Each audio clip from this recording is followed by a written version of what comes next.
Good morning class science. उम्मीद है आप सभी लोग बेहतर होंगे। एजुकेयर EGTS के आज के मैथ्स के क्लासेस में आप सभी लोगों का स्वागत है।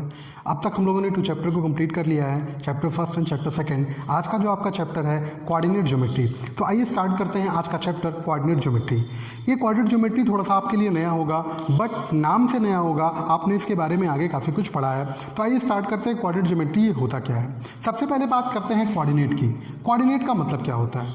कोऑर्डिनेट का सिंपल सा मतलब होता है कि जब हमें किसी प्लेन में, अगर कोई प्लेन है, सपोज दैट हमारे पास एक टेबल है, सपोज दैट ये हमारे पास एक टेबल है और इस टेबल पे कोई चीज़ यहाँ पे रखी हुई है, कोई चीज़ यहाँ पे रखी हुई है, हमें इसके पोजीशन को बताना है। तो हम ये तो नहीं कह सकते कि ये जो साइड है ये इससे 5 सेंटीमीटर के डिस्टेंस पर है। अगर हमने ये कह दिया कि ये इसके छोटी वाली साइड से 5 सेंटीमीटर के डिस्टेंस पर है, तो 5 सेंटीमीटर के डिस्टेंस पर वो ऑब्जेक्ट यहाँ भी हो सकती है, यहाँ भी हो सकती है, यहाँ भी हो सकती है, यहाँ भी हो सकती है, यहाँ भी हो सकती है और यहाँ भी हो सकती है, कहीं भी हो सकती है। तो हमें कहना क्या पड़ेगा कि छोटी वाली साइड से 5 सेंटीमीटर के डिस्टेंस पर और बड़ी वाली साइड से 4 सेंटीमीटर के डिस्टेंस पर ये ऑब्जेक्ट है।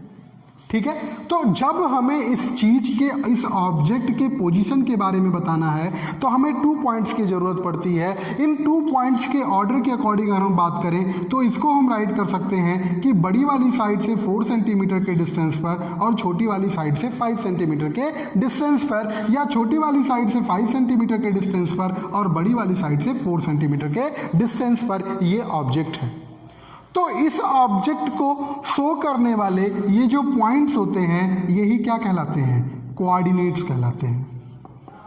यही क्या कहलाते हैं? कोऑर्डिनेट्स कहलाते हैं। अब बात करते हैं ज्योमेट्री की। ज्योमेट्री का मतलब मैथमेटिक्स में आप जो ज्योमेट्री पढ़ते हो किसी भी पॉइंट को शो करने के लिए, किसी भी पॉइंट को शो करने के लिए, या कोई भी आपको ट्रायंगल्स बनाना हो या आपको क्वाड्रिलेटरल बनाना हो, उसमें कोई पॉइंट शो करना हो, आपको ये बताना हो कि किस पॉइंट पे ये 2 पार्ट में डिवाइड हो रहा है, तो वो सारी चीज़ें जब कोऑर्डिनेट में इंक्लूड हो जाती हैं तो आपका तैयार होता है पूरा कोऑर्डिनेट ज्योमेट्री। तो ये है कोऑर्डिनेट ज्योमेट्री। अब कोऑर्डिनेट ज्योमेट्री में आपको पढ़ना क्या होता है? कोऑर्डिनेट ज्योमेट्री में आपको एक्सिस पढ़ना होता है, किसी भी प्लेन में कोई पॉइंट को शो करना पढ़ना होता है, किसी भी पॉइंट का डिस्टेंस कितना है एक्स एक्सिस से और वाई एक्सिस से ये पढ़ना होता है, और ओरिजिन पॉइंट क्या होते हैं, ये सारी चीज़ें आपको कोऑर्डिनेट ज्योमेट्री में मैं सिखाऊंगा, कोऑर्डिनेट ज्योमेट्री में मैं पढ़ाऊंगा। जैसे अगर हम यहाँ बात करें कि ये अगर टेबल है तो इस टेबल की पोजीशन क्या होगी, तो हमने कहा कि ये छोटी वाली साइड से 5 सेंटीमीटर और बड़े वाले साइड से 4 सेंटीमीटर है। अब सपोज दैट यहाँ तो हमें छोटा बड़ा पता चल गया, अगर इस अर्थ पर या कहीं पर कोई एक पॉइंट है और उसके बारे में हमें कुछ बताना है तो हम कैसे बताएंगे? तो हमारा जो रूल होता है वो ये होता है कि ये जो प्लेन होते हैं ये 4 पार्ट्स में डिवाइड होते हैं by 2 perpendicular line, 1 horizontal and 1 vertical.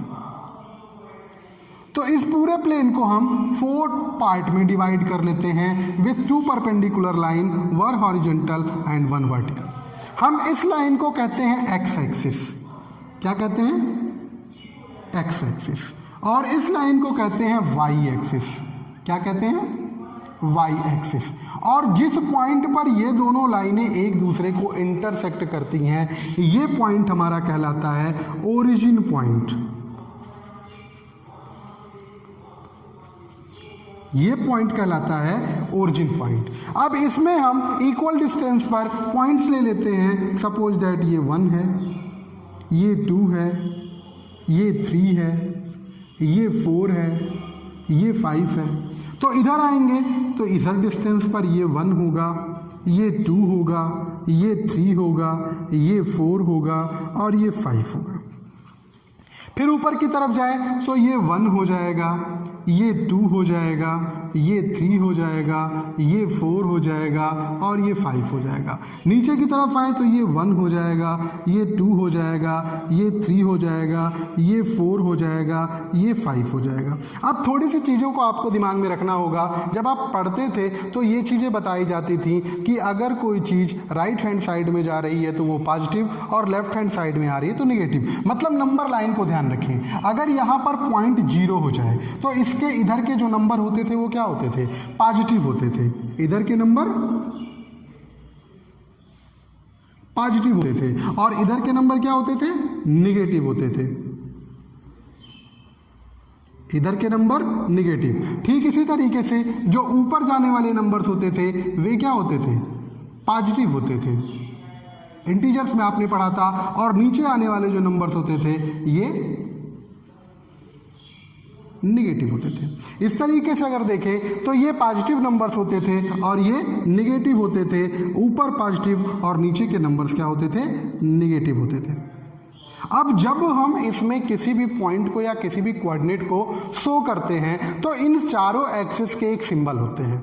जब भी इन्हें हम शो करते हैं तो पहले एक्स एक्सिस का ही एक और नाम होता है, इसको हम कहते हैं एब्सीसा। क्या कहते हैं, एब्सीसा, SCI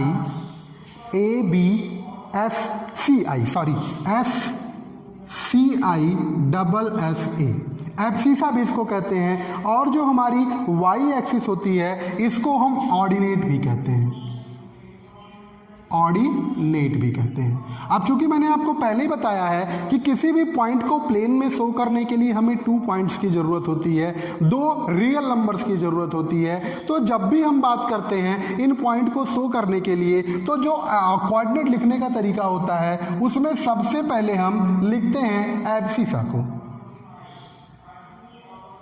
और इसके बाद हम लिखते हैं ऑर्डिनेट को। पहले एब्सीसा उसके बाद ऑर्डिनेट। ठीक है, तो अगर इस ढंग से हम लिखें तो यहां पहले एब्सीसा की वैल्यू सब क्या है, पॉजिटिव है, मतलब इसकी जो पहली वैल्यू होगी वो पॉजिटिव होगी, और जो ऑर्डिनेट है वो सब भी क्या है, पॉजिटिव है, तो ये भी वैल्यू क्या होगी, पॉजिटिव होगी। ठीक इस तरीके से अगर हम सेकंड में आए, ये फर्स्ट हो गया, इसको हम फर्स्ट क्वाड्रेंट बोलते हैं, इसको हम सेकंड क्वाड्रेंट बोलते हैं,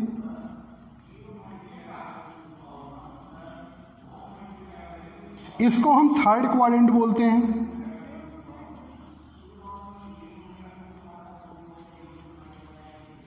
और इसको हम फोर्थ क्वाड्रेंट बोलते हैं।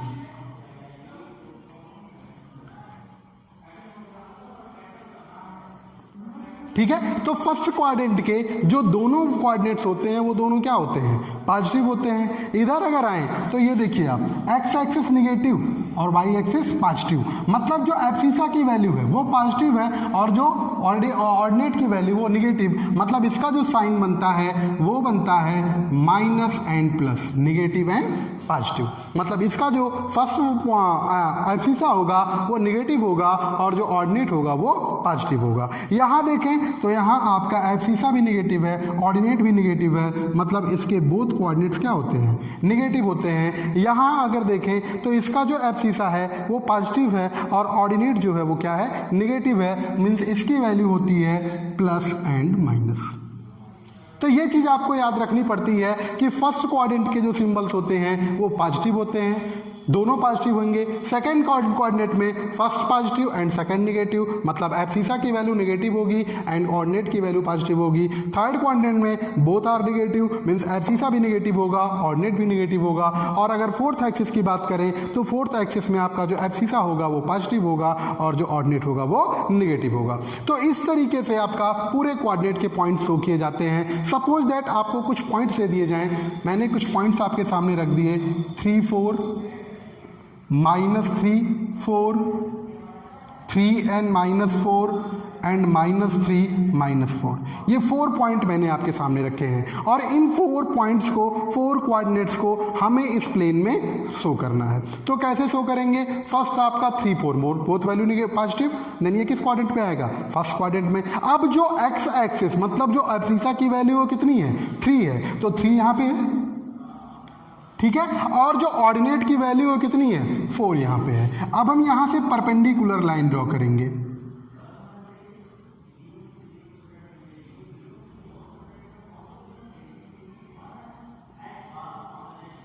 ठीक है, ये दोनों परपेंडिकुलर वैल्यू जहां पे मिलेंगे ये पॉइंट हो जाएगा 3 4। सेकंड पॉइंट है -3 4, तो first value minus, second value positive means second में आएगा, तो ये हो जाएगा -3 एंड -4, -3 एंड 4। देन यहां से पहले परपेंडिकुलर लाइन ड्रॉ करेंगे और फिर -4 की परपेंडिकुलर लाइन ड्रॉ करेंगे।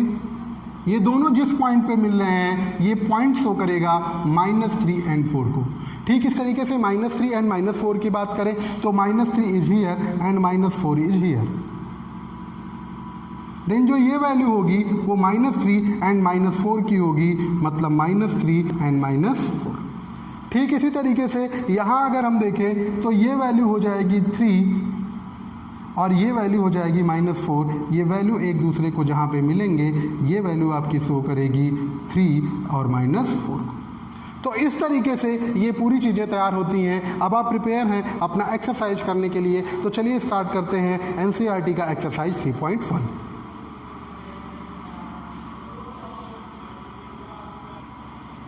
देन एक्सरसाइज 3.1 का क्वेश्चन नंबर 1 आपसे है। आपसे क्वेश्चन कर रहे हैं, how will you describe the position of a table lamp on your study table to another person. मतलब आपके स्टडी टेबल पर एक टेबल लैंप रखा गया है, आपको किसी अन्य व्यक्ति को उस टेबल लैंप के डिस्टेंस या पोजीशन के बारे में बताना है, तो आप कैसे बताओगे। तो देखिए अभी मैंने क्वेश्चन उस पॉइंट को लेकर के बनाया था। सपोज दैट आपके पास एक टेबल है, मान लिया ये एक टेबल है, ये टेबल के पैर हो गए। भाई आप लोग टेबल के पैर ठीक से बना लेना, ठीक है। ये आपका सपोज दैट एक टेबल है जिसका फ्रंट पोज हमको दिख रहा है और इस पर कोई एक टेबल लैंप है। सपोज दैट वो टेबल लैंप यहाँ पे रखा हुआ है।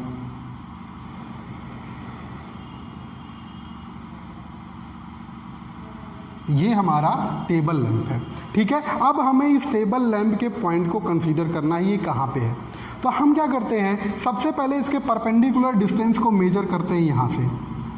जब हमने इसके परपेंडिकुलर डिस्टेंस को मेजर किया यहाँ से, तो सपोज दैट ये हमको मिल गया 20 सेंटीमीटर या मीटर जो भी हो, ठीक है। और फिर हमने इसको मेजर किया यहाँ से, तो इसकी वैल्यू मिल गई 25 सेंटीमीटर। देन सामने वाले पर्सन को जब हम बताएंगे तो हम बताएंगे the lamp is situated 20 centimetre from greater side and 25 centimetre from smaller side. यही तो उसको बताएंगे कि ये जो लैंप है वो बड़ी वाली साइड से 20 सेंटीमीटर के डिस्टेंस पर है और छोटी वाली साइड से 25 सेंटीमीटर के डिस्टेंस पर है। मतलब अगर कोऑर्डिनेट में इसको रिप्रेजेंट करें तो 20 एंड 25 हम राइट कर सकते हैं और 25 एंड 20 राइट कर सकते हैं। ये आपके बताने के तरीके के ऊपर डिपेंड कर रहा है कि आप पहले लेंथ का नाम ले रहे हैं या पहले ब्रीथ का नाम ले रहे हैं, पहले ग्रेटर साइड का नाम ले रहे हैं, पहले स्मॉलर साइड का नाम ले। तो इस तरीके से आप इसको रिप्रेजेंट कर सकते हो। It is a theoretical question, आपको बाय थ्योरी से इस क्वेश्चन को सॉल्व करना होगा। इसमें न्यूमेरिकल के नाम पर कुछ नहीं है।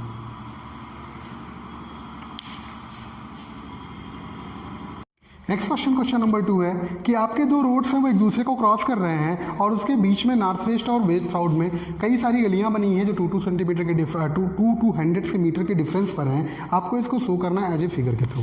सपोज दैट हम मान लेते हैं कि जो दोनों रोड्स हैं वो कुछ यूं एक तरीके से एक दूसरे को कट कर रहे हैं।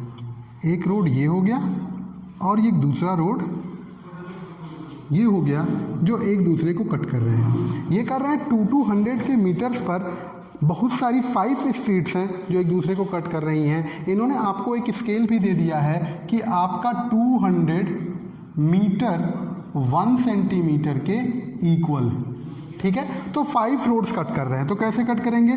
सपोज दैट आपका 1 सेंटीमीटर ये हो गया, 2 3 4 5 6